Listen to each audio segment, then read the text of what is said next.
ओम श्री सद्गुरु शंकराय नमः। यो अंतः प्रविश्य मम वाचमिमां प्रसुप्तां संजीवयत्यखिलशक्तिधरस्वधाम्ना अन्यांश्च हस्तचरणश्रवणत्वगादीन् प्राणान् नमो भगवते पुरुषाय तुभ्यं। सदाशिवसमारंभां शंकराचार्यमध्यमाम् अस्मदाचार्यपर्यन्तां वंदे गुरुपरंपरां। श्री गुरुभ्यो नमः। हरि ओम.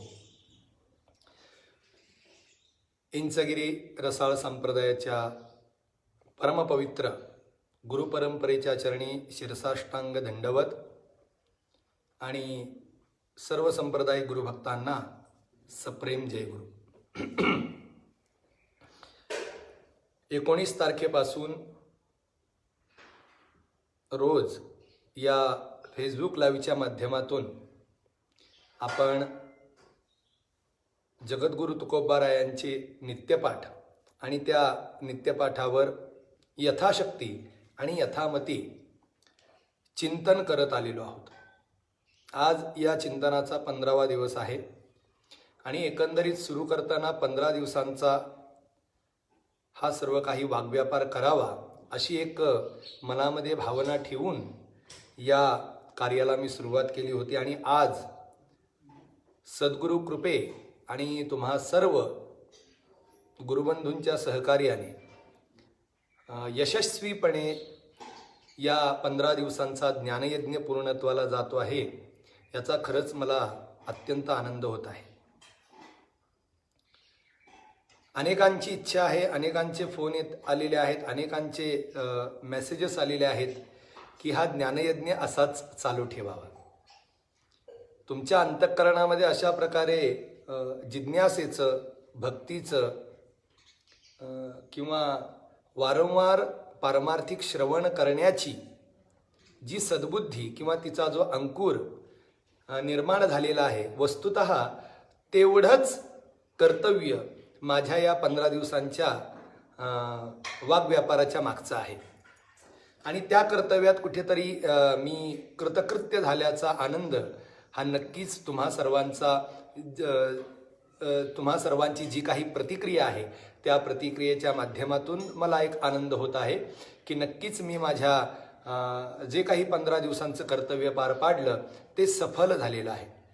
मंडळी, सदा सर्वदा कोणीतरी उपदेश द्यावा आणि मगच त्या गोष्टींचा अर्थ समजून घ्यावा, ही भूमिका आपण कुठेतरी थांबवणं गरजेचं आहे. स्वयंचिंतन करणे, स्वतः चिंतन करून त्या गोष्टीचं तथ्य, त्या गोष्टीचं मर्म जाणून घेण्याचा प्रयत्न करणे तोही नक्कीच गरजेचा आहे. आणि म्हणून मला असं वाटतं मी सुरुवात करून दिलेली आहे. आता यापुढील 10 अभंग जे आहेत त्या अभंगांबद्दलचं चिंतन हे आपण आपल्या बुद्धीने करावं. वेळ मिळाली तर नक्कीच आपण पुन्हा एकदा भेटूयाच या फेसबुक लाईव्ह किंवा अन्य कोणत्याही उपकरणांच्या माध्यमातून आपण भेटू आणि त्यानुसार अभंगांवर चिंतन करू. पण तोपर्यंत मी चिंतन केल्यानंतरच समजून घ्यायची ही जी भूमिका आहे ती आपण बाजूला ठेवू. कोणीतरी सांगितल्यानंतरच कळवून घ्यायचं ही भूमिका बाजूला ठेवू आणि स्वतः त्या अभंगांचं मर्म जाणून घेण्याचा प्रयत्न करू.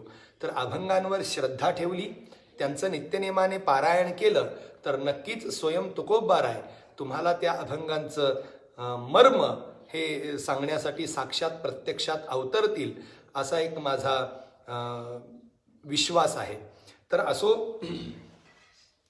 तर अशा प्रकारे एकूण 12 अभंगांचं चिंतन आपण केलं. त्यातील 2 अभंगांवर 15 दिवस झाले आपण चर्चा करतोय आणि बाकीचे मुद्दे मी मांडीलच. पण आता महत्त्वाचा विषय आहे तो या अभंगाचं, दुसऱ्या अभंगाचं जे अंतिम चरण आहे त्या चरणाचा आज आपण या ठिकाणी अभ्यास करणार आहोत किंवा चिंतन करणार आहोत. तर काल आपण शरणागतीची संकल्पना पाहिली. शरणागती जसं ज्ञानमार्ग आहे, भक्ती मार्ग आहे, कर्ममार्ग आहे, तसंच भगवंताच्या प्राप्तीसाठी रामानुजाचार्यांनी भगवंताचं अंतर्गत ओळखलं, मन ओळखलं, भगवंताची भूमिका ओळखली आणि ओळखून भगवंताच्या शब्दांना एक पुरेपूर आकार देऊन आपल्याला कळेल अशा पद्धतीने शरणागतीची संकल्पना ही आपल्यासमोर मांडलेली आहे. तर आता त्या शरणागतीच्या संकल्पनेबद्दल मी पूर्णतः तुमच्यासोबत काल चर्चा केलेली आहे.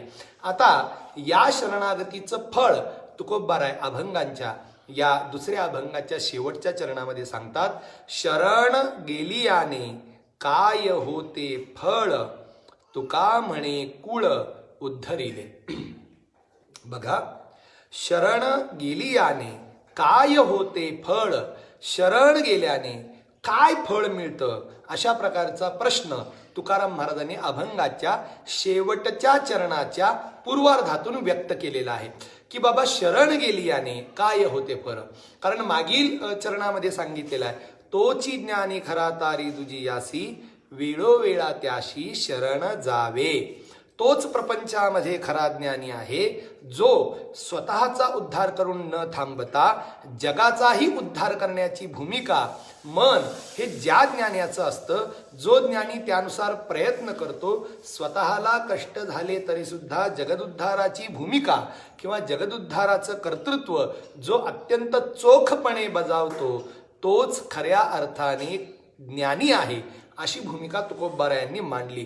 आणि अशा प्रकारच्या ज्ञानाला ज्यावेळेस आपण शरण जातो, शरण गेल्याचं फळ काय होतं, तर शरण गेलियाने काय होते फळ, तुका म्हणे कुळ उद्धरिले. काय सांगितलंय, तुका म्हणे कुळ उद्धरिले. तुकाराम महाराज म्हणतात की त्याचं कुळ जे आहे त्या कुळाचा उद्धार होतो. तर आता शरण गेलेला व्यक्ती जो आहे त्याचं फळ सांगण्याऐवजी तुकाराम महाराज त्याच्या कुळाचं फळ सांगतायत.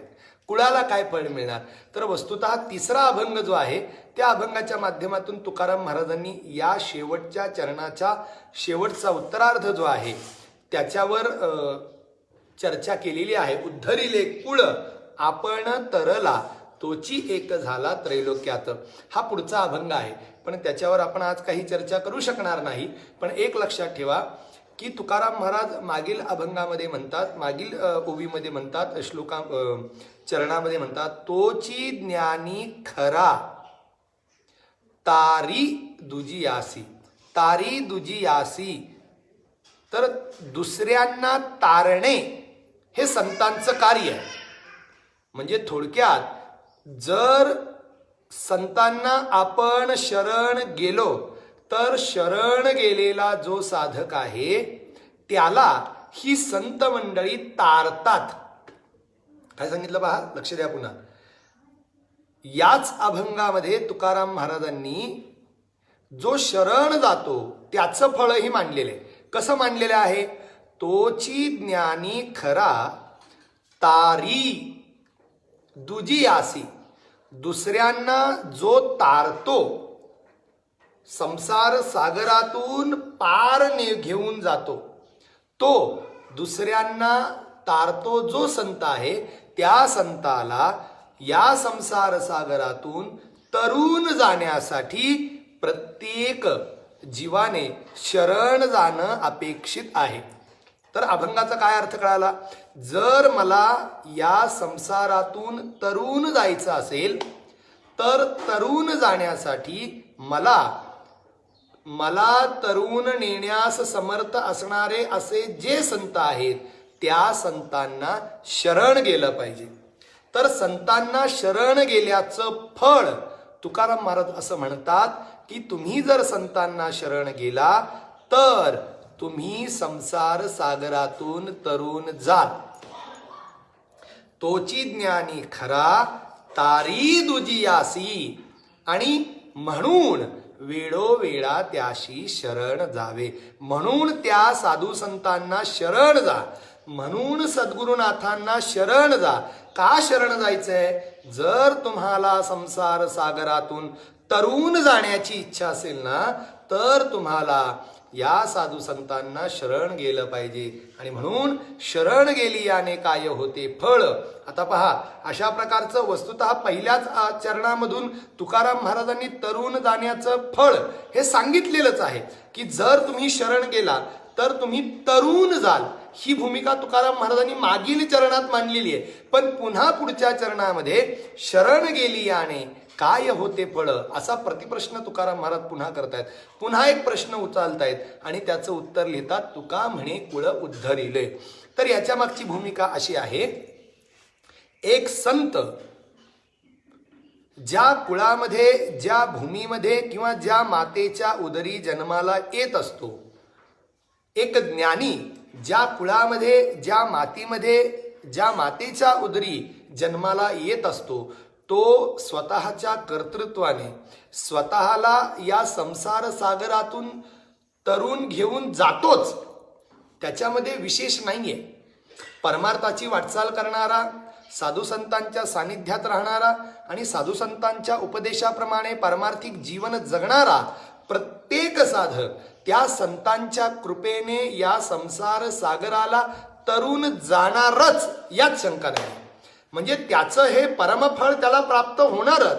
पण ज्या कुळामध्ये, ज्या मातेच्या उदरी आणि ज्या भूमीमध्ये अशा प्रकारचा स्वतःचा एक प्रकारे परमकल्याणाला प्राप्त करणारा साधक जो आहे तो जन्माला येत असतो, तर त्याच्या त्या जन्मामुळे, त्याच्या त्या कर्तृत्वामुळे, त्याच्या त्या परमश्रेष्ठ ज्ञान, भक्ती आणि शरणागतीमुळे तो स्वतःचा उद्धार करतोच, स्वतः संसार सागरातून तरुण जातोच. पण तरुण जात असताना तो आपल्या भूमीचा, आपल्या आईचा आणि आपल्या कुळाचाही उद्धार करतो. हा महत्वाचा विषय. म्हणजे तरुण जाणारा स्वतः तरुण जातोच, पण स्वतः तरुण जाऊन तिथं त्याचं ते पुण्य थांबत नाही, तर त्याच्या त्या पुण्याईने, त्याच्या त्या पारमार्थिक प्रवासाने त्याच्या कुटुंबाचाही, त्याच्या कुळाचाही उद्धार होत असतो. आणि तुकाराम महाराजांना विशेषत्वाने हे सांगायचे, आज तुकोबारायांचं कुटुंब असेल, नाथांचं कुटुंब असेल, किंवा स्वामींचं कुटुंब असेल, किंवा रसाळ महाराजांचं कुटुंब असेल, या सर्व कुटुंबामध्ये एक थोर विभूती जन्माला येऊन गेल्या, श्रेष्ठ विभूत्या जन्माला येऊन गेल्या. आणि त्या विभूतींनी केलेलं कर्तृत्व, त्या विभूतींनी आपल्या प्रयत्नांनी संसाराला पार करण्याची धमक दाखवली, स्वतः तरुण गेले, पण ज्या कुळात ते जन्माला आले ना, त्या कुळाचाही उद्धार त्यांनी केला. आज रसाळ आमच्या दादांचं एक परमभाग्य, त्यांनी संसार सागराला ते तरुण गेले, पण संसार सागराला तरुण गेल्यामुळे आज त्यांच्या कर्तृत्वामुळे त्यांच्या कुटुंबाला एक प्रकारचा मान या प्रपंचात मिळतोय. आज माऊली तुकोबा ज्ञानोबारायांच्या कुटुंबासमोर, माऊलींचं नाही पण इतरांच्या कुटुंबासोबत आपण समोर नतमस्तक होतो. का नतमस्तक होतो? कारण याच कुटुंबामध्ये ती श्रेष्ठ विभूती जन्माला आलेली आहे. आणि म्हणून एखादा साधक ज्यावेळेस परमार्थाची वाटचाल करून स्वतः तरतो, तर स्वतः तरणारा तो साधक आपल्या कुळाचाही उद्धार करतो, आपल्या सभोवताली असणाऱ्या सर्व जीवांचा उद्धार करतो. ही त्या साधू संतांची किंवा त्या ज्ञानाची खासियत आहे. आणि म्हणून तुकाराम महाराजांना या ठिकाणी विशेषत्वाने सांगायचंय की बाबा, साधू संतांना तुम्ही ज्यावेळेस शरण जाताना, शरण गेल्याने तुम्हाला ते साधू संत या संसार सागरातून पैलतीरावर घेऊन जातात, संसार सागरातून तुम्हाला तारतात. पण ते फक्त तुम्हाला तारून शांत बसत नाहीत, तर तुमच्या तरण्याने तुमच्या कुळाचाही उद्धार झाल्याशिवाय राहत नाही. ही महत्वाची भूमिका आहे. म्हणजे एक, मी जर माझं कर्तृत्व चांगल्या प्रकारे बजावलं, मी जर माझं जीवन या संसार सागरातून तारलं, तर परिणामतः ज्या कुटुंबामध्ये, ज्या कुळामध्ये मी जन्माला आलेलो आहे, त्या कुळाचा सुद्धा उद्धार झाल्याशिवाय राहत नाही. हे त्याचं अवांतर फल आहे. मुख्य फळ काय आहे? तरुण जाणे. पण जो भक्ती करतोय, जो ज्ञानमार्गाने जातोय, जो परमार्थाची वाटचाल करतोय, तो तरुण जातो बरं का. तो संसार सागराला तरुण जातो आणि त्याचं कुटुंब ते तरुण नाही जात, त्यांचा उद्धार होतो. आता याच्यातला फरक कळून घ्या. तरणे आणि उद्धरणे ह्या दोन क्रिया आहेत. तरणे म्हणजे संसार सागर पार करून जाणे म्हणजे मुक्तीची दशा अनुभवणे. पुन्हा जन्माला येणे नाही, जन्ममृत्यूच्या चक्रातून सुटणे आणि मुक्तीची दशा भोगणे, भगवत स्वरूप होणे, त्याला म्हणतात तरणे. आणि श्रुतीमध्ये सांगितलेलं आहे तरती शोकम आत्मविथ. आत्मज्ञानी जो ज्ञानी पुरुष आहे किंवा ज्ञानी पुरुषांना शरण जाऊन ज्याने ज्ञान मिळवलेला आहे असा तो ज्ञानी साधक तरती शोकम आत्मवित. तरती तरुण जातो. कशाला तरुण जातो? या शोकरूपी दुःखरूपी संसाराला तरुण जातो. तर पहा, परमार्थामध्ये जो प्रयत्न करतो तोच तरला जातो. मी प्रयत्न केला आणि माझे आई वडील तरले असं होत नाही. मग मला जन्म दिल्यामुळे आई वडिलांनी मला जन्म दिलाय, मग माझ्या कर्तृत्वामुळे त्यांना काहीच फायदा नाही का? नाही, फायदा होतो. माझ्या पारमार्थिक जीवनाच्या वाटचालीने मी तरुण जातो आणि माझं कुळ ते उद्धरून जातं. तरणे आणि उद्धरणे लक्षात घ्या फरक. तर तरणे या शब्दाचा मी अर्थ सांगितला. तरणे म्हणजे संसार सागराला तरुण जाणे, मुक्तीची दशा अनुभवणे, पुन्हा जन्माला येणे नाही अशा स्थितीला प्राप्त करणे म्हणजे तरणे. आणि उद्धरणे म्हणजे काय? उद्धार. उद्धार शब्द कसा आहे? उद्धार. उद्धार म्हणजे उत म्हणजे वरच्या दिशेने, धार म्हणजे वरच्या दिशेला ओढणे. आपण सर्वजण या पृथ्वी तलावर ज्या वेळेस जन्माला आलेलो आहोत तर वस्तुतः आत्मदृष्ट्या ज्यावेळेस आपण पाहू ते आपलं एक प्रकारचं पतन आहे. काय आहे? पतन आहे. या संसारामध्ये आपण सर्वजण जीव म्हणून जन्माला आलो. ती काय आपल्यासाठी भाग्याची गोष्ट नाहीये. एक प्रकारे त्या भगवंतापासून आपण दुरावलोय. म्हणजे एक प्रकारे आपलं पतन झालेलं आहे. आपलं पतन झालेलं आहे. मग जे पतित आहेत, ज्यांचं पतन झालेलं आहे, जे तळागाळाला पोहोचलेले आहेत, जे स्वतःच्या स्वरूपापासून खाली गेलेले आहेत, अशा त्या जीवांना सर्वप्रथम वर काढणे गरजेचं असतं. पहा, तर तो कोण? जो उद्धरतो तोच पुढे जाऊन तरत असतो. लक्षात घ्या, जो उद्धरतो तोच पुढे जाऊन तरत असतो. उदाहरणार्थ, एक समुद्र आहे. समुद्र हा खूप खोलवर आहे आणि समुद्राच्या तळाला एक वस्तू आहे आणि त्या वस्तूला जर तुम्हाला प्राप्त करायचं असेल तर तुम्हाला काय करावं लागेल? सुरुवातीला सर्वप्रथम तुम्हाला रसातळाला जाऊन तो पदार्थ उचलून वर आणावा लागेल. काय? समजा समुद्राच्या खाली रसातळाला एक मोठा मोती आहे समजून घ्या, आणि तुम्हाला कळालंय की या समुद्रामध्ये असा खाली एक मोती आहे. तर सर्वप्रथम समुद्राच्या तळाला असणारा तो मोती, त्या मोत्याला हाताने उचलून वर आणावं लागेल. वरच्या दिशेने त्याला आणावं लागेल. मग वरच्या दिशेने आणणे, खाली गेलेल्याला, रसातळाला पोहोचलेल्याला वरच्या दिशेने आणणे म्हणजे उद्धरणे. उद्धरणे. उत म्हणजे वरच्या दिशेने आणि धर म्हणजे धरणे. वरच्या दिशेने त्याला ओढून आणणे म्हणजे उद्धरणे.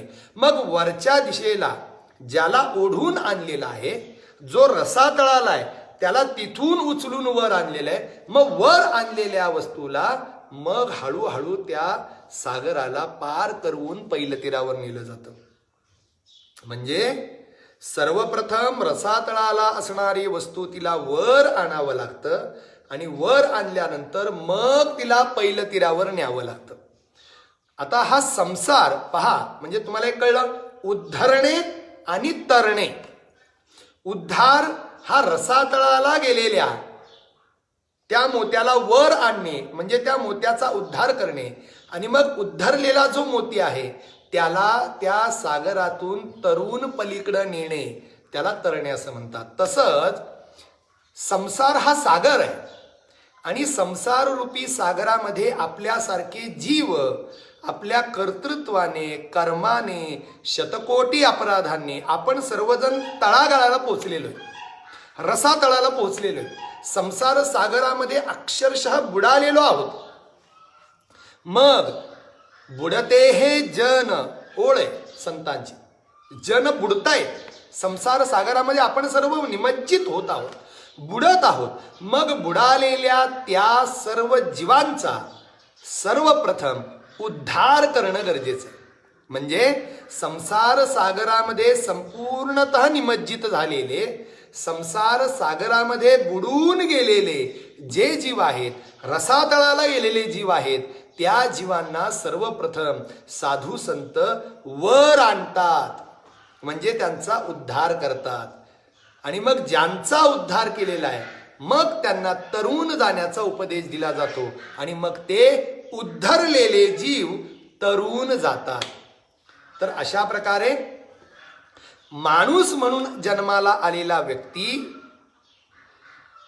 माणूस म्हणून वागणं, माणूस म्हणून जन्माला आलेल्या व्यक्तीने माणुसकी दाखवणं म्हणजे त्याचा उद्धार आहे. आणि मग असा तो माणूस म्हणून जन्माला आलेला आणि माणूस म्हणून माणुसकीने राहणारा व्यक्ती ज्या वेळेस मानवपणेचा त्याग करून त्या परमपदाला प्राप्त करतो, तो त्याचा तरण असं म्हणता येईल. आणि पहा, ह्या दोन्ही गोष्टी संतांच्या कृपेने आणि समर्थांच्या कृपेनेच होऊ शकतात.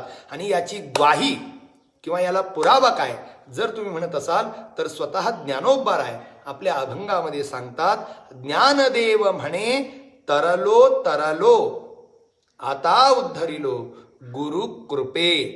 काय म्हणतात ज्ञानेश्वर महाराज? ज्ञानदेव म्हणे तरलो तरलो आता उद्धरिलो गुरु कृपे.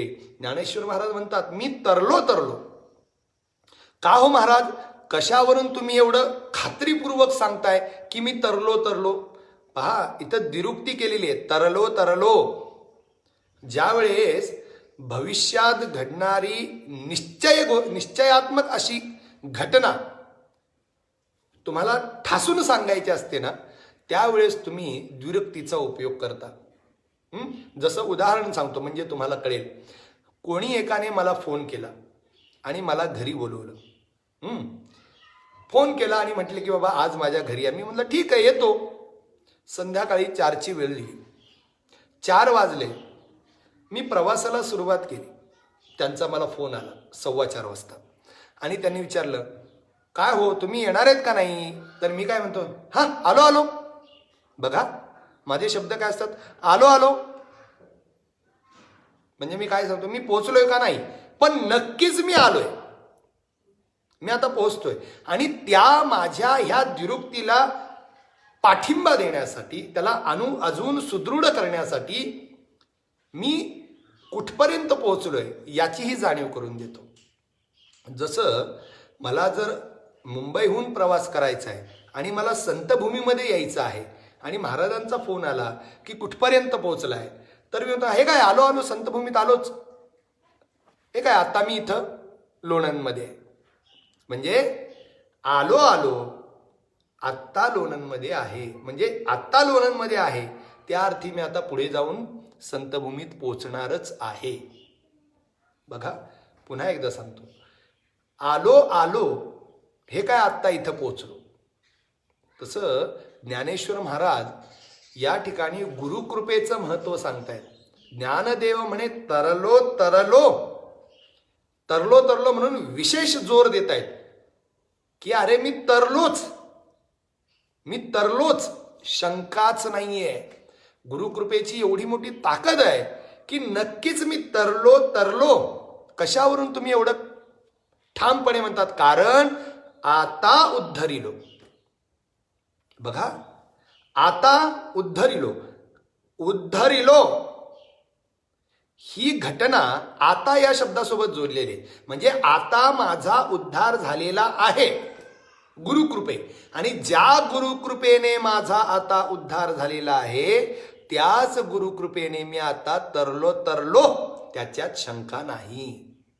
आणि म्हणून ज्ञानदेव म्हणे तरलो तरलो आता उद्धरिलो गुरुकृपे.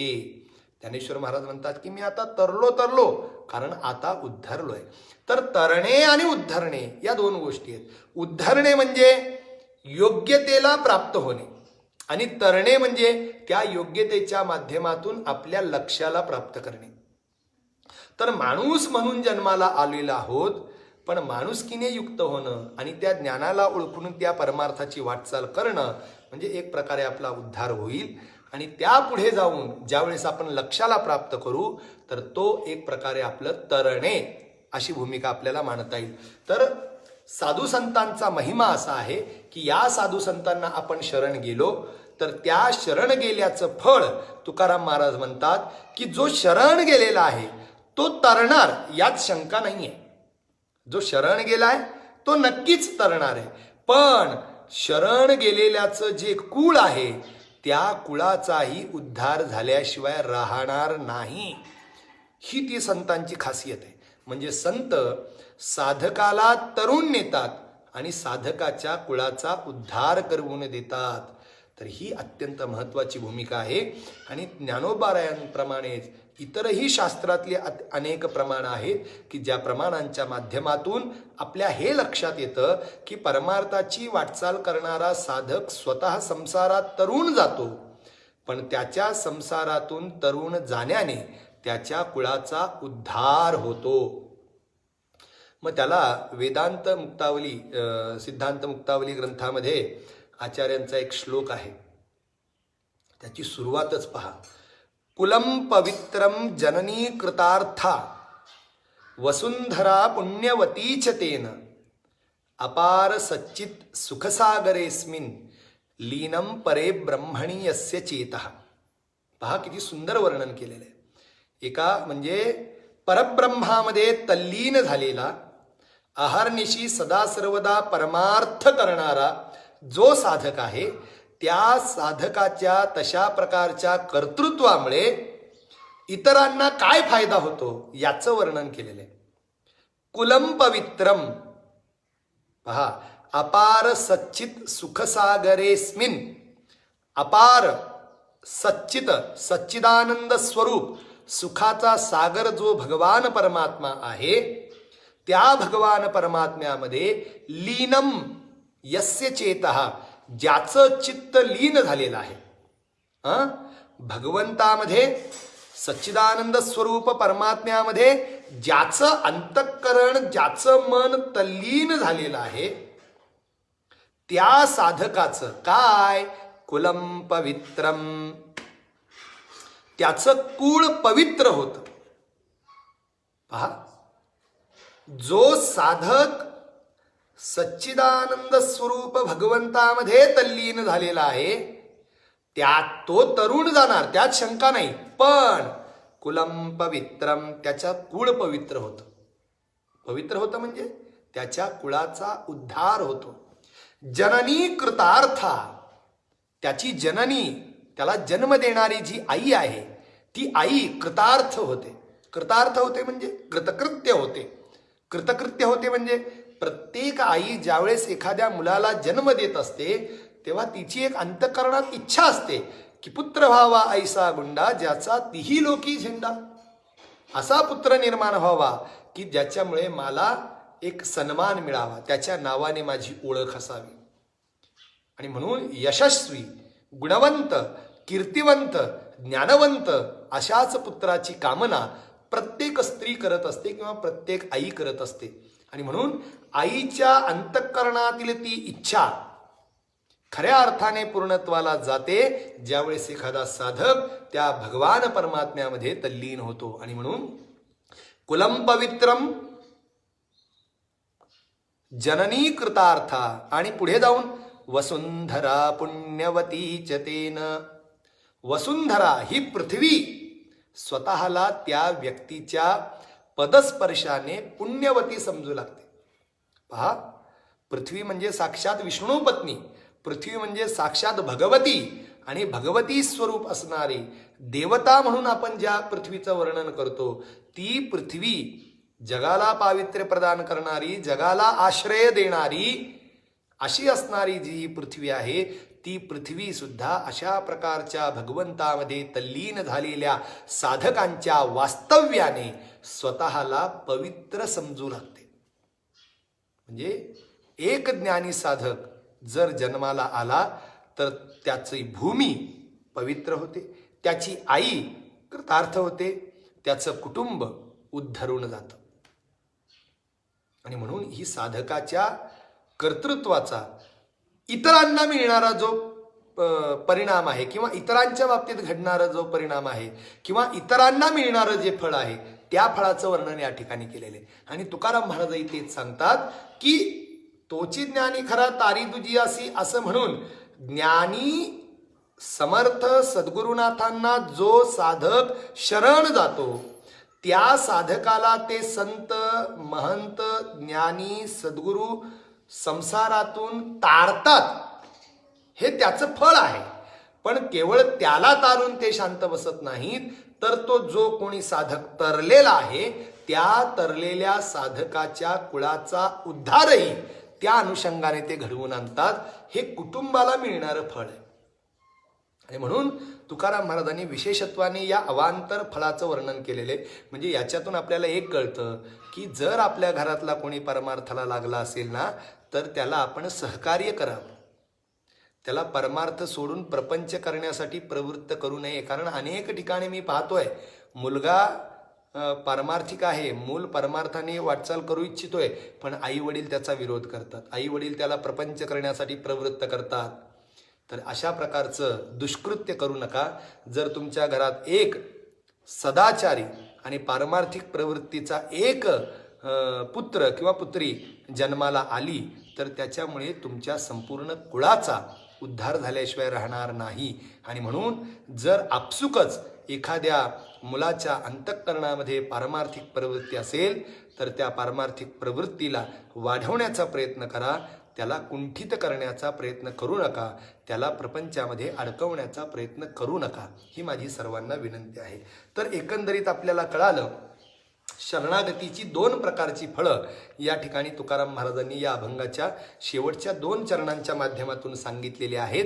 एक, ज्ञानी पुरुष जे आहेत, आत्मज्ञानी पुरुष जे आहेत, त्या आत्मज्ञानी पुरुषांना ज्यावेळेस एखादा साधक शरण जातो, शरण गेल्यामुळे त्याचं फळ काय आहे तर त्याला ते संत तारून नेतात, संसार सागराला तारून नेतात. आणि त्याचं कुटुंब जे आहे त्या कुटुंबाचाही उद्धार हा आपसुकच होत असतो. कोणत्याही प्रयत्नाशिवाय कुटुंबातील प्रत्येक व्यक्ती उद्धरून जात असते. तर अशा प्रकारची भूमिका या अभंगाच्या शेवटच्या चरणातून तुकाराम महाराज मांडतात. आणि म्हणून तुकाराम महाराज म्हणतात, विशेषत्वाने अवांतर फळाचं वर्णन करतात की शरण गेली याने काय होते फळ, तुका म्हणे कुळ उद्धरिले. तर अशा प्रकारे शरणागतीचं साधकाला साक्षात मिळणारं फळ आणि साधकाच्या कुटुंबियांना मिळणारा त्याचा दुसऱ्या प्रकारचं एक अवांतर फळ, दोनही प्रकारच्या फळाचं वर्णन तुकाराम महाराजांनी या ठिकाणी केलेलं आहे. तर या अभंगाच्या माध्यमातून मला असं वाटतं आपण या शरणागती संकल्पनेला व्यवस्थितरित्या समजून घेणं गरजेचं आहे. आणि या शरणागती संकल्पनेला आपण जीवनात उतरवून घेणं गरजेचं आहे. कारण ज्ञानमार्ग आहे, भक्तिमार्ग आहे, कर्ममार्ग आहे, योगमार्ग आहे, तंत्रमार्ग आहे, अनेक प्रकारचे भगवत प्राप्तीचे मार्ग आहेत. पण या सर्व मार्गांमध्ये सर्वोत्कृष्ट राजमार्ग जर कोणता असेल तर मला असं वाटतं तो शरणागतीचा मार्ग आहे. असा ज्ञानमार्ग आहे, भक्तिमार्ग आहे, कर्ममार्ग आहे, तंत्रमार्ग आहे, योगमार्ग आहे, साधना मार्ग आहे, जपाचा मार्ग आहे, तपाचा मार्ग आहे, असे अनेक मार्ग आहेत भगवंताच्या प्राप्तीचे. पण या सर्व मार्गांमध्ये शरणागतीचं महत्त्व मी का विशेषत्वाने सांगतोय, कारण पहा शरणागती या मार्गामध्ये तुमच्या स्वतःच्या प्रयत्नांची गरजच नाहीये, कोणत्याही प्रयत्नांची गरज नाही. इतर सर्व मार्गांमध्ये स्वप्रयत्नांची गरज आहे. मी काल तुम्हाला सांगितलं मार्जाल किशोर न्याय आणि मरकट किशोर न्याय. माकडाच्या पिलाला जर एका ठिकाणावरून दुसऱ्या ठिकाणी जायचं असेल तर माकडिणीला धरावं लागतं, म्हणजे तिथं त्या माकडाच्या पिलाचे प्रयत्न अपेक्षित आहेत. आणि ज्यावेळेस आपण मांजराचं पिल्लू पाहू तर मांजराच्या पिल्लाला एका ठिकाणाहून दुसऱ्या ठिकाणी जाण्यासाठी स्वतःच्या प्रयत्नांची गरज पडत नाही. ते मांजर स्वतःच तोंडामध्ये त्या पिलाला धरतं आणि एका ठिकाणाहून दुसऱ्या ठिकाणी घेऊन जात असतं. तर अशा प्रकारे हा अत्यंत महत्त्वाचा फरक किंवा फायदा शरणागतीचा जर कोणता असेल तर शरणागतीमध्ये तुमच्यामध्ये कोणत्याही प्रकारची योग्यता असण्याची गरज नाही. तसंच कोणत्याही प्रकारचे प्रयत्न कर्म तुमच्याकडून अपेक्षित नाहीत. फक्त एकच गोष्ट अपेक्षित आहेत, ती म्हणजे सर्वतोपरी शरणागती. आणि सर्वतोपरी शरणागती घेतल्याने त्या साधकाला काय फळ मिळतं? अहो, जे फळ ज्ञान्याला, तप्याला, जप्याला, साधकाला, तंत्रविद्येने जाणाऱ्याला मिळत नाही, कर्मकांडी पुरुषाला मिळत नाही, भक्तिमार्गाने जाणाऱ्यालाही कदाचित लवकर मिळत नाही, असं ते ज्ञान्याला, भक्ताला, तांत्रिकाला, जप्याला, तप्याला अत्यंत कठीणतम असणारं जे फळ आहे, दुर्लभ असणारं जे फळ आहे, महता प्रयत्नानेही प्राप्त न होणारं जे फळ आहे, ते फळ शरणागती ज्याने स्वीकारलेले आहे त्याला सहज साध्य आहे. मग याच्यावर मी तुम्हाला एक अलवार संत जे आहेत त्यांचा एक दृष्टांत देऊ इच्छितो की ज्याच्या माध्यमातून तुम्हाला या शरणागतीची संकल्पना नक्कीच कळेल की कशा प्रकारे शरणागतांमध्ये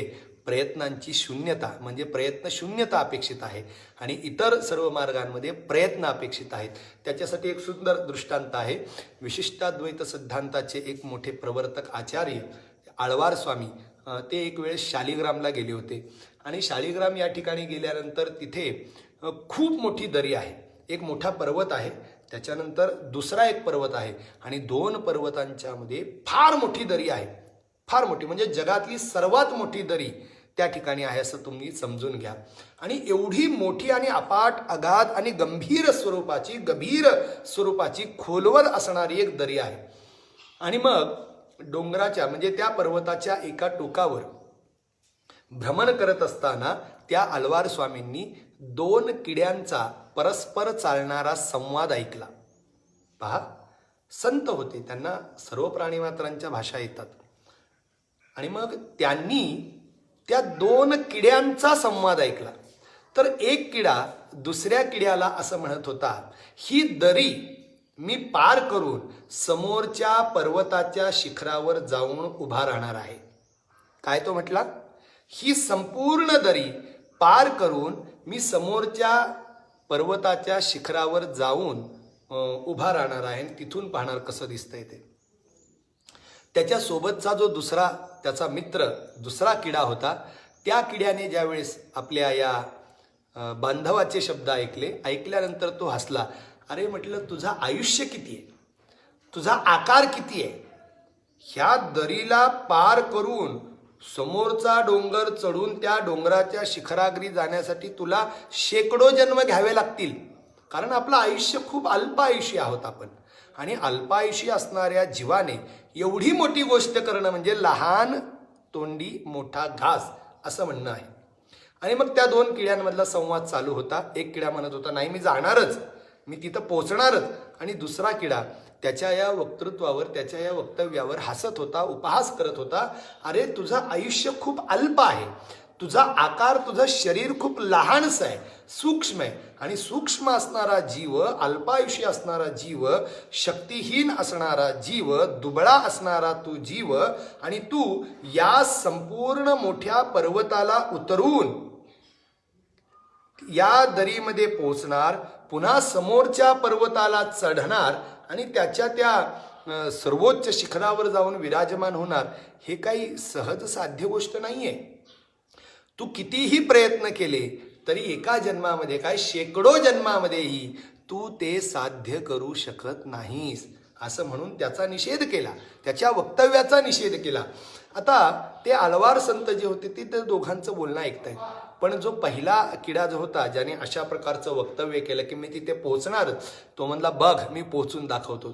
आणि मग त्यांनी काय केलं, त्याला माहिती आहे माझं शरीर अल्प शरीर आहे, माझं शरीर सूक्ष्म आहे, माझी ताकद अल्पशी आहे, माझं आयुष्य अल्पसं आहे आणि वस्तुतः मी कितीही प्रयत्न केला तरी मी ह्या दरीला पार करून समोरच्या पर्वतावर चढून त्या शिखरावर बसू शकत नाही. हे त्यालाही कळत होतं, पण त्याची इच्छा होती त्या ठिकाणी जाण्याची. आणि मग त्यांनी काय केलं तर तिथून एक मोठा अक्रार विक्राळ मोठा असा सिंह तिथून जात होता.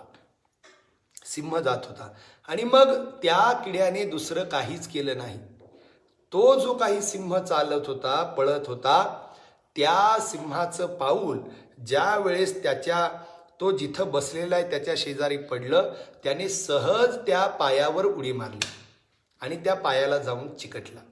आता पायाला जाऊन चिकटल्यामुळे काय झालं, सिंह मोठा आहे, त्याचा प्रवास करण्याचं सामर्थ्य मोठं आहे, तो सहज दरीला पार करून समोरच्या डोंगराच्या शिखरावर सहज पोहोचू शकतो, जिथं ह्याची शक्ती नाही चालू शकत. पण सिंह मात्र हे अवश्य करू शकतो. आणि अक्षरशः तसंच झालं. तो छोटासा किडा त्याने काहीच स्वतःचे प्रयत्न केले नाहीत, त्याने एकच केलं फक्त, तो जो सिंह होता ना त्या सिंहाच्या पायावर जाऊन तो बसला.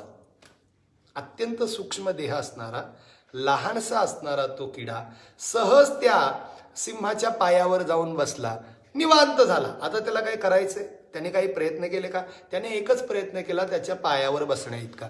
आणि मग त्याचा परिणाम काय झाला, अगदी काही वेळातच त्या सिंहाचं जी काही झेप आहे ती झेप एवढी जबरदस्त होती, त्याचं पळणं एवढं जबरदस्त होतं, त्याची धाव एवढी मोठी होती, त्याची झेप एवढी व्यापक होती की तो काही वेळातच दरी पूर्ण उतरून समोरचा पर्वत चढून त्या पर्वताच्या शिखरावर जाऊन पोहोचला.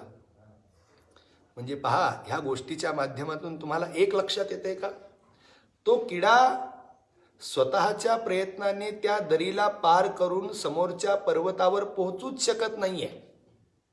पण ज्या वेळेस त्याने एका सिंहाच्या चरणांचा आश्रय घेतला, सिंह चरणावर जाऊन बसला, त्यावेळेस मात्र त्याचा तो प्रवास कोणत्याही प्रयत्नाशिवाय पूर्णत्वाला गेला आणि तो सहज तिथं पोहोचला. मंडळी, याच दृष्टांतावरून अलवार स्वामींनी असं म्हटलं, अरे अशाच प्रकारे आपण दुसरं स्वतःचे प्रयत्न दाखवण्याची गरजच नाही. आपण जर त्या भगवंताला शरण गेलो, त्याच्या चरणी नतमस्तक झालो, त्याच्या चरणी समर्पित झालो, तर मग तो स्वतः आपल्याला या संसार तीराला पार करून दिल्याशिवाय राहणार नाही. या संसार सागरातून आपण पार झाल्याशिवाय राहणार नाही, जर त्या चरणांचा आश्रय आपण घेतला. आणि म्हणून मंडळी, आपले प्रयत्न कदाचित या संसार सागराला पार करण्यासाठी अपुरे पडतीलही. आपल्याकडून कदाचित हा संसार सागर पार होऊ शकणारही नाही. पण मला असं वाटतं, आपले प्रयत्न आपण करावेत, पण त्याचबरोबर आपण जे संत महंत श्रेष्ठ सद्गुरुनाथ आहेत, त्या सद्गुरुनाथांच्या चरणी आपण जर नतमस्तक झालो आणि त्यांचा हात हातात घेतला, तर सहज आपण कोणत्याही प्रयत्नांशिवाय केवळ आणि केवळ त्या संतांच्या सद्गुरुनाथांच्या सानिध्याने या संसार सागराला पार केल्याशिवाय राहणार नाहीत. स्वतः ज्ञानेश्वर महाराजांनीही हीच भूमिका मांडलेली आहे. ज्यावेळेस ज्ञानेश्वर महाराज आपल्या भगवंताच्या साक्षात्काराचा अनुभव मांडतात, त्यावेळेस तिथं असं म्हणतात, ते फळले भाग्य माझे धन्य झालो संसारी, सद्गुरु भेटले हो त्यांनी धरी येले करी. हा काय म्हणतात, मी या संसारामध्ये धन्य झालो. का धन्य झालो, कारण मला सद्गुरु भेटले आणि सद्गुरु भेटले हो त्यांनी धरी येले करी. मग त्यांनी माझ्या हातामध्ये हात घेतला आणि मग पश्चिमे चालविले, आत्मा तेथे निर्धारी, त्रिकुटावरी नांदे देखी येली पंढरी, ते सुख काय सांगू वाचे बोलता नये. म्हणजे त्या त्रिकुटावर नांदणाऱ्या पंढरीचा प्रवास किंवा त्या पंढरीचं दर्शन, त्या पंढरीचा साक्षात्कार मला झाला. पण अशा प्रकारे त्रिकुटावर नांदणाऱ्या पंढरीचा साक्षात्कार मला कोणामुळे झाला, त्याचं वर्णन करत असताना ज्ञानेश्वर महाराज सुद्धा म्हणतात, सद्गुरु भेटले हो त्यांनी धरी येले करी. मला सद्गुरु भेटले, त्यांनी माझा हात हातात घेतला आणि त्यांनी मला पश्चिमे चालविले. मी चाललो का? नाही. मी प्रयत्न केलं का? नाही. त्यांनी मला चालवलं. म्हणजे चालवण्याची भूमिका सुद्धा तेच पार पाडतात. फक्त एक आहे, आपल्याला त्यांच्या चरणी नतमस्तक होणं गरजेचं आहे. त्यांना शरण जाणं गरजेचं आहे. जर आपण त्यांना शरण गेलो, त्यांच्या चरणी नतमस्तक झालो आणि त्यांचा वरद हस्त जर आपल्या हातामध्ये आला, तर आपणही माऊलींसारखा अवश्य त्रिकुटावर नांदणाऱ्या पंढरीचा प्रवास सुखात कोणत्याही प्रयत्नांशिवाय करू, याच्याबद्दल कोणतंही दुमत नाही. आणि मग अशा प्रकारे प्रवास झाला असता आपणही ज्ञानोबारायांसारखं छाती ठोकून सांगू शकतो, ज्ञानदेव म्हणे तरलो तरलो, आता उद्धरिलो गुरुकृपे. आज माझा गुरुकृपेने उद्धार झालेला आहे. आणि ज्या अर्थी आज माझा गुरुकृपेने उद्धार झालेला आहे, त्या अर्थी भविष्यात याच गुरुकृपेने मी या संसार सागराला तरुण गेल्याशिवाय राहणार नाही. अशी भूमिका या ठिकाणी या अभंगांच्या माध्यमातून तुकाराम महाराज मांडतात. तर शरणागती ही अत्यंत महत्त्वाची संकल्पना आहे. इतर सर्व मार्गांमध्ये तुम्हाला तुमच्या प्रयत्नांची गरज आहे, तुम्हाला तुमच्या योग्यतेची गरज आहे. म्हणजे योग्यता अपेक्षित आहे, पात्रता अपेक्षित आहे, त्या मार्गाचे तुम्ही अधिकारी असणं गरजेचं आहे. आणि त्याचबरोबर तुम्हाला खूप प्रयत्न करण्याचीही गरज आहे. तरच त्या मार्गाने तुम्ही प्रवास करू शकता आणि ध्येयापर्यंत पोहोचू शकता. जर तुम्हाला कोणत्याही प्रकारचे प्रयत्न करायची इच्छा नसेल, तरीही अत्यंत सुलभपणे आपल्याला गंतव्यस्थळापर्यंत पोहोचायचं असेल, तर त्यासाठी एकमेव उपाय आहे, तो म्हणजे शरणागती. आणि मग अशा प्रकारे जर आपण ज्ञानी, संत, समर्थ, सद्गुरुनाथ यांच्या चरणी नतमस्तक झालो, त्यांना शरण गेलो, तर त्यांना शरण गेल्याचं फळ आपल्या जीवनाला आपण या संसार सागरातून तारून नेल्याशिवाय राहत नाही. आपण स्वतः तरुण जातो. आणि केवळ आपणच तरतो असं नाही, तर ज्या कुळात आपण जन्माला आलेलो आहोत त्या कुळाचाही उद्धार होतो. ज्या मातेच्या उदरी आपण आलेलो आहोत ती माता कृतार्थ होते. आणि ज्या भूमीमध्ये आपण जन्माला आलेलो आहोत ती भूमी सुद्धा पुण्यवती होते. आणि अशा प्रकारे एक साधक सद्गुरु कृपे तरला असता त्याच्या कुळाचा, भूमीचा आणि मातेचाही एक प्रकारे उद्धार झाल्याशिवाय राहत नाही. आणि म्हणून मला असं वाटतं, जीवनामध्ये परमार्थाची वाटचाल करत असताना आपण सर्वांनी एक ज्ञानी सद्गुरू, त्या सद्गुरूंना शरण घेणं, शरण जाणं अत्यंत गरजेचं आहे. अहंतेचा, ममतेचा विसर पाडून गर्व सर्व काही बाजूला ठेवून जर सद्गुरुनाथांपुढे आपण शरणागती स्वीकारली, तर मला असं वाटतं आपल्याही जीवनाचा उद्धार आणि जीवन आपलं तरल्याशिवाय राहणार नाही. ज्याच्यासाठी आपण जन्माला आलेलो आहोत ते कर्तव्य सहज आपण बजावू, जर आपल्याला किंवा आपल्या डोक्यावर त्या समर्थांचा वरदहस्त असेल. आणि हीच एक प्रकारची भूमिका अभंगाच्या दुसऱ्या चरणाच्या दुसऱ्या एकंदरीत नित्यपाठातील दुसऱ्या अभंगाच्या माध्यमातून तुकाराम महाराज मांडतात की मंडळी, अहर्निशी सदा सर्वदा तुम्ही परमार्थ करा, आडराणाला जाऊ नका. आणि मग परमार्थ करत असताना, त्या परमार्थाची वाटचाल करत असताना तुम्ही एका हाताला धरून ही वाटचाल करा. आणि तो हात कोणाचा आहे? तो खऱ्या ज्ञानाचा हात आहे, तो खऱ्या संतांचा हात आहे, तो खऱ्या सद्गुरुनाथांचा हात आहे. आणि अशा प्रकारच्या सद्गुरुनाथांचा हात जर तुमच्या हातात आला तर तुम्ही संसार सागर तरुण जाल, तुमच्या कुळाचाही उद्धार झाल्याशिवाय राहणार नाही. आणि हीच भूमिका अभंगाच्या या शेवटच्या चरणामध्ये तुकाराम महाराज मांडतात. शरण गेली याने काय होते फळ, तुका म्हणे कुळ उद्धरिले. तर मंडळी, एकंदरीत या 15 दिवसांच्या चर्चेच्या माध्यमातून आपण या नित्यपाठातील आज 2 अभंग या ठिकाणी पूर्ण करत आहोत. मला खरंच खूप आनंद होत आहे की तुकाराम महाराजांच्या या नित्यपाठावर बोलण्याची संधी मला मिळाली.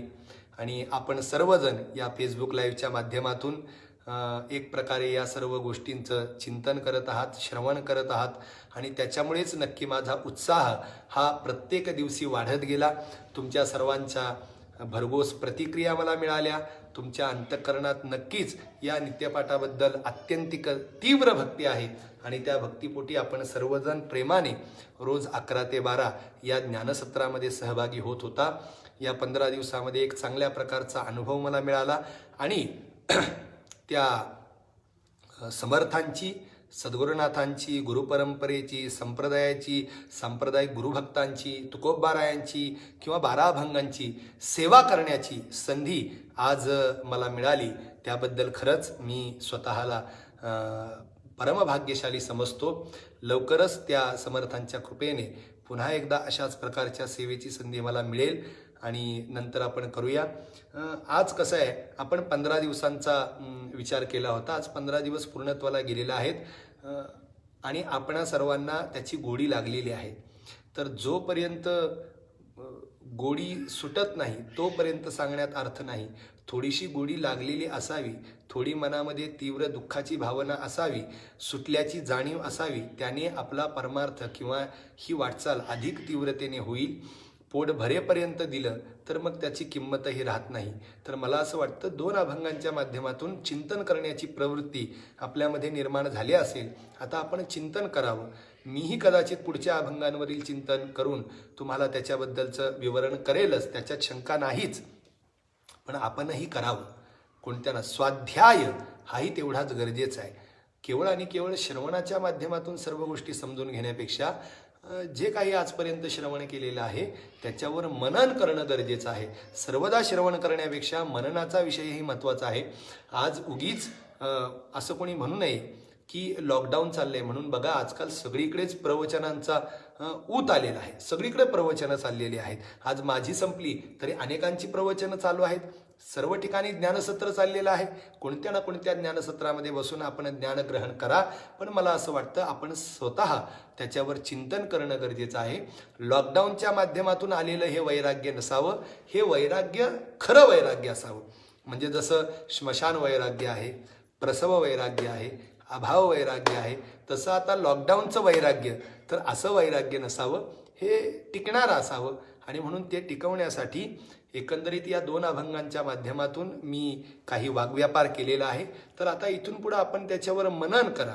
आणि लॉकडाऊन नसतानाही आपला दैनंदिन व्यवहार चालू झाल्यानंतरही जर तीच कळकळ आणि तळमळ आपल्या अंतःकरणात असेल तर नक्कीच मी पुढे उरलेले अभंग घेऊन तुमच्यासमोर येईल. पण आता लॉकडाऊन आहे म्हणून संपवणं हे माझ्या बुद्धीला पटत नाहीये. आणि इतर लोक घेत आहेत म्हणून आपणही ते चालूच ठेवायचं हे म्हणजे मला गतानुगतिकत्व हे काही पटत नाही. मी सुरुवातीलाच 15 दिवसांचा निश्चय केला होता आणि त्याच्यानुसार मी आज निश्चयपूर्ती केलेली आहे. आपण सर्वांनी मी जे काही वक्तव्य केलेले आहेत ती पुन्हा पुन्हा ऐकावीत. त्याच्यावर काही चूक असेल तर त्याच्यावर मला तसं सांगावं, योग्य असेल त्याच्यावर चिंतन करावं आणि त्याच्या माध्यमातून परमार्थाची वाटचाल करावी. केवळ ऐकण्यात आयुष्य आपल्याला घालवायचं नाही, जे ऐकलं त्याच्यानुसार चिंतन करण्यात हे आयुष्य घालवणं गरजेचं आहे. मला एक या ठिकाणी मी आज या 2 अभंगावर तुम्हाला जे काही सांगण्याचा प्रयत्न केला शिकवलं. पण माझं असं म्हणणं आहे, केवळ अज्ञात गोष्टीचं ज्ञान करवून देणं म्हणजे शिक्षण नाही. पहा, अज्ञात गोष्टी ज्ञात करवून देणं म्हणजे शिक्षण नाही, तर अज्ञात गोष्टी ज्ञात करवून त्यानुसार आचरण करण्यास प्रवृत्त करणं किंवा आचरण घडवून आणणं म्हणजे खऱ्या अर्थाने शिक्षण होईल असं मला वाटतं. आणि म्हणून आता 2 अभंगांचं अज्ञात अर्थ जो होता तो तुम्हाला ज्ञात करवून देण्याचा मी प्रयत्न केला. आता जे कळालंय, जे अज्ञात होता आणि माझ्या वक्तव्याने ज्ञात झालेला आहे, त्या ज्ञात विषयानुसार आचरण करण्याचा प्रयत्न आपण सर्वांनी करा. हे अनायासाने तुम्हाला ह्या सुंदर असे हे जीवन मिळालेलं आहे, परमार्थ मिळालेला आहे, गुरुपरंपरा मिळालेली आहे. त्यांचं महत्त्व समजू. आणि मला असं वाटतं या 12 अभंगाचं, या समग्र 12 अभंगाचं एक सूत्र किंवा या समग्र 12 अभंगाचं एक सार, जसं समग्र वेदांचा सार म्हणजे भगवद्गीता आहे, समग्र ज्ञानेश्वरीचा सार म्हणजे पसायदान आहे, तसं मला जर कोणी विचारेल की या समग्र 12 अभंगाच्या माध्यमातून तुकाराम महाराजांनी जो उपदेश दिलाय ना, त्या उपदेशाचं सार सांगायचं म्हटलं तर तुम्ही काय सांगाल? तर मी एवढंच सांगेन, अहर्निशी सदा परमार्थ करावा. अहर्निशी सदा सर्वदा आपण परमार्थ करू म्हणजे सर्वदा शरीराने परमार्थ करू असं नाही, मनाने सुद्धा परमार्थ करण्याची गरज आहे. मनामध्ये कधीही त्या भगवंताचा, समर्थांचा, सद्गुरुनाथांचा वियोग नसावा, ती भूमिका बाळगून जीवन जगणं. म्हणून मला असं वाटतं, समग्र 12 अभंगाचं सूत्रात्मक जर कोणतं वाक्य असेल तर हे वाक्य आहे, अहर्निशी सदा परमार्थ करावा. आणि या वाक्याचं स्मरण, या वाक्याचं पारायण आपण सर्व मंडळी मनापासून करा. गेल्या 15 दिवसाच्या माध्यमातून जे ज्ञानसत्र या ठिकाणी चाललं, ज्याच्यामध्ये आपण सहभागी होता, या ज्ञानसत्रामध्ये यद्यत्र सौष्ठवम किंचित तद्गुरोरेव मे नाही, यद्यत्र असौष्ठवम किंचित तन्ममैव गुरोर नाही. जे काही चांगलं होतं, जे काही कदाचित तुकोबारायांचंच अंतरंग या वाणीतून बाहेर पडला असेल तर तो माझ्या समर्थांचा आशीर्वाद आहेत. मागे पुढे उभा राही सांभाळीत.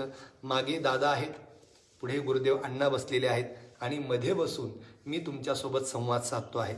मग ज्याच्या मागे आणि पुढे असे समर्थ बसलेले आहेत त्याच्या वाणीतून नक्कीच चांगल्या गोष्टी निघतील. आणि म्हणून मागे पुढे सांभाळणारे ते आहेत, त्यांच्या कृपेनेच जो काही वाग्व्यापार करता आला तो मी केला. तर याच्यामध्ये जे चांगलं ते समर्थांचा आशीर्वाद आहे, तुमच्या सर्वांचं प्रेम आहे. आणि जे काही वाईट तो माझा वागदोष आहे. तो वागदोष, वाणीचा दोष तुम्ही सोडून द्या, पण चांगलं मात्र नक्की ग्रहण करा आणि जीवनामध्ये परमार्थ करा. परमार्थ करा, आपण त्याच्यासाठी जन्माला आलेलो आहे. तर माझी सर्व गुरुभक्तांना पुन्हा एकदा विनंती आहे, 12 अभंगाचं नित्यनेमाने पारायण करा. गुरुदेवांनी मोठ्या कष्टाने हे ज्ञान आपल्यापर्यंत पोहोचवलेलं आहे. तर या ज्ञानाला समजून घ्या, त्याचं महत्त्व जाणा आणि परमार्थिक वाटचाल करा. भगवत कृपेने, सद्गुरु कृपेने आपणा सर्वांना त्या सर्वोत्कृष्ट लक्ष्याची प्राप्ती व्हावी, भगवंताची प्राप्ती व्हावी अशी प्रार्थना समर्थांच्या चरणी करतो आणि माझ्या वाणीला याच ठिकाणी पूर्णविराम देतो. पुंडलिक वरदा हरी विठ्ठल, श्री ज्ञानदेव तुकाराम, पंढरीनाथ भगवान की जय, माऊली ज्ञानेश्वर महाराज की जय, जगद्गुरु तुकाराम महाराज की जय, सद्गुरु भाऊसाहेब महाराज की जय, सद्गुरु सिद्धरामेश्वर महाराज की जय, सद्गुरु धोंडोपंत महाराज की जय, राजाधिराज सद्गुरुनाथ श्री शंकर महाराज की जय, राजाधिराज सद्गुरुनाथ श्री पांडुरंग महाराज की जय. ओम शांती शांती शांती.